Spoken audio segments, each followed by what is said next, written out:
இப்போல்லாம் குழந்தைய வளர்க்குறது அப்படிங்கிறது அம்மா அப்பாவோட ரோல்னு மட்டுமே ஆயிடுச்சு.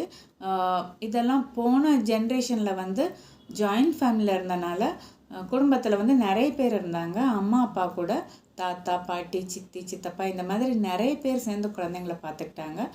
குழந்தைக்கு வந்து லேர்னிங் டிஃபிகல்ட்டி, ஆட்டிசம், ஏடிஹெச்டி இந்த மாதிரி பிரச்சனைகள் இருக்கும்போது அம்மா அப்பா மட்டுமே பார்த்துக்க வேண்டிய ஒரு சூழ்நிலை ஏற்படுது.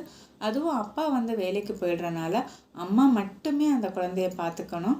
அவங்க அம்மாவை மட்டும் இல்லாமல் ஒரு டீச்சராக இருக்கணும், ஒரு தெரப்பிஸ்டாக இருக்கணும், ஒரு டயட்டிஷியனிஸ்டாக இருக்கணும், ஒரு உளவியல் ஆலோசகராக இருக்கணும், நல்ல ஃப்ரெண்டாக இருக்கணும், அந்த குழந்தைக்கு ஒரு அட்வொகேட்டாக இருக்கணும். ஸோ இந்த மாதிரி அவங்க நிறைய ரோல்ஸ் எடுக்கணும். ஸோ அவங்க ஒரு மல்டி டாஸ்கிங் மதராக இருக்கணும். ஸோ அந்த குழந்தைய வளர்க்குறதுக்கு அந்த மதர்ஸுக்கு வந்து நிறைய எனர்ஜி தேவைப்படும். அவங்களுக்கு வந்து இந்த சொசைட்டியும் ஃபேமிலியும் சப்போர்ட் கொடுத்தாங்கன்னா அவங்க குழந்தைய நல்ல சக்தியோடு அவங்களால வளர்க்க முடியும்.